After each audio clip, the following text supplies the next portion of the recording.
Donald Trump starts a lot of fights, but in the first fight of his presidency where voters weighed in, Trump lost. That bruising Alabama primary where Steve Bannon's insurgent candidate beat Trump's Senate incumbent.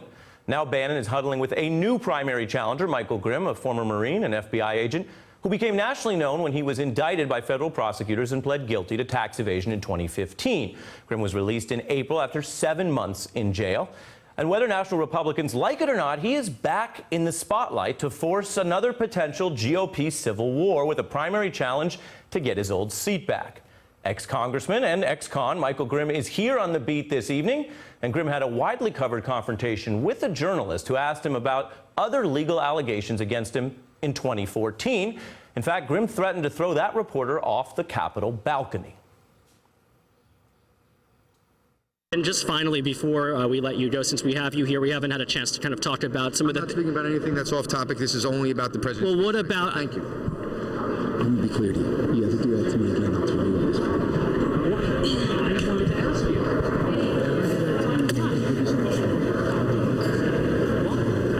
Why? It's a valid question. You tell me what No. You're not mayor. You're not mayor.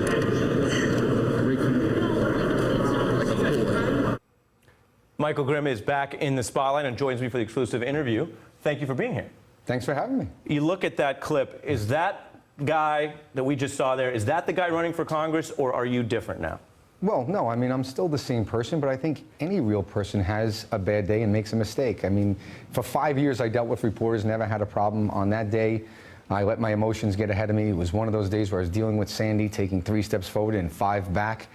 And there's no excuse. That's why I apologized to him. I said something that I shouldn't have said. You're here coming out of jail for pleading guilty on tax evasion. Are you sorry for that? Well, listen, I'm sorry that I had delivery boys off the books. You know, that's, and I have to say this, you know, tax evasion, you make it sound so ominous, like I'm Al Capone. I guarantee you, you go to restaurants every day and every delivery boy that delivers food to this station is off the books. That's the reality. I had 3 delivery boys and a dishwasher off the books. In the entire history of this city, that is a civil fine. That's a civil matter, except for one person, Michael Grimm. Well, so, I'm not making it sound like Al Capone. I'll read from the guilty plea that you signed under oath. You said I'm just going to read from it. Concealing over $900,000 in restaurant revenue and saying you knowingly made these misleading statements even though, quote, employees had been paid in cash. And that's how you describe it. Right. Well, that 900,000 number is not accurate. It's a little bit less than that, but that's over many years. And that also included about 14 months that I didn't even own the restaurant, but that was part of the deal they wanted to make because the number was too small. But the point is, again, why is it a civil matter? Over 10,000 of these fines have been given out to restaurant owners since the beginning of the history of the city of New York.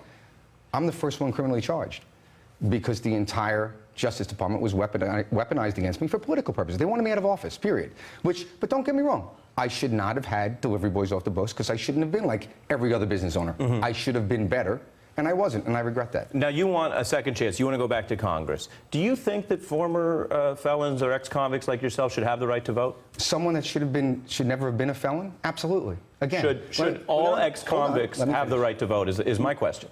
Not necessarily, no. But again, the crime here was the Justice Department making me a felon when I should have gotten a civil fine. There's a big difference. Okay, if you're going to tell me that every single restaurant right now down the block should all be lined up and taken to prison and been made felons, then that's a valid position to have, but then change the policy. But you can't have Mayor de Blasio going out thanking business owners for hiring people off the books and then in a sanctuary city and only singling out Michael Grimm. That's the problem. But on the voting, is your position that you can go be a convict, be an ex-con, and get back into Congress, but other people shouldn't even have the right to vote? Well, first of all, that's a misnomer when you say they don't have the right to vote. I have the right to vote. I'll be voting for myself. Depends on the state. But, like, for example, so we're in New York. Mitch McConnell has said basically states have a significant interest in reserving the right to vote to those who've abided by the social contract. Leaders in your party do, as I think you know, oppose the right to vote for a lot of ex-convicts like yourself. Right. Well, not like myself. I think they oppose it for people, especially that do violent crimes, people that are really breaking the law, not civil matters. Okay? A civil matter is a civil matter, and a crime is a crime. I was an FBI agent for over 11 years, and I believe in the law, absolutely. But there is a big difference between a civil infraction and a felony. Now, you mentioned sanctuary cities is what I think you're calling New York City. You previously voted to protect so-called dreamers. Donald Trump promised to deport them. Was he wrong? No. Well, first of all, that specific vote, if you look at the legislation, there was a poison pill in there. So I'd have to really research that vote, but from what I remember, there was a bit of a poison pill. So when you look at legislation, it's not always exactly what it seems to be. If there's a poison pill in it, that's one of the reasons why I would vote against it. Do you support deportation of dreamers then? Well, I think that the DACA issue is the one thing that Republicans have to stand firm on, because it's the leverage that we need to get real reform and to actually get, I would say, number one, let's start with securing the borders. Number two, let's end chain migration. Number three, let's actually have an immigration system that works so that good, law-abiding owners of restaurants and owners of other businesses have a robust guest worker program so that they don't have to put a dishwasher off the books, because there's no one else coming for that job, and that's what people don't want to talk about. But no one shows up for the dishwasher job except the people that are off the books. So what do you do if you own a business? I want to get you on guns. You're a candidate. This is a big issue. If we could do lightning round on a couple of them. Bump stocks, should they be banned? Well, I think it's very clear that the ATF had the jurisdiction to do that, and they have to go back and reevaluate that. Should they do it? Yeah, I think the ATF has to look at those. Absolutely. I don't know why they did it in the first place. You sound a little bit like the president. When you say look at those, are you for banning bump stocks? Should the ATF ban? I think the ATF should, yes. Okay. Assault weapons and assault-style weapons, should Well, I that be think banned? they already are. The 94 ban expired, so would you be for reinstating a ban on assault-style weapons? Fully automatic weapons, my understanding is they are banned. Semi-automatic assault-style, like the Senator Feinstein's 94 bill, which No, expired. Senator Feinstein's bill I don't support. Okay. Background checks. If they're done properly, yes. Is that it? So would you vote for the background check bill that has been proposed, like after Sandy Hook? Whose bill is that? The Sandy Hook. I think there's more than one bill. So. The Senate version would be, you had Chris Murphy put something forward that basically said, close these loopholes, have national background checks. And again, here's the problem. Why? And I'm not dodging the question at all. It's just what I have seen in almost all of this legislation is it's way too broad.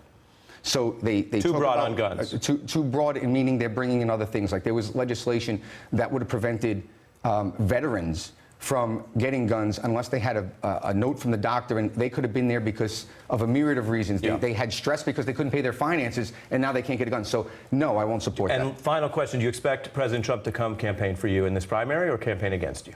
No, I would expect him to stay out of this primary. You want him just out, just leave it alone? I'm not saying that's what I want.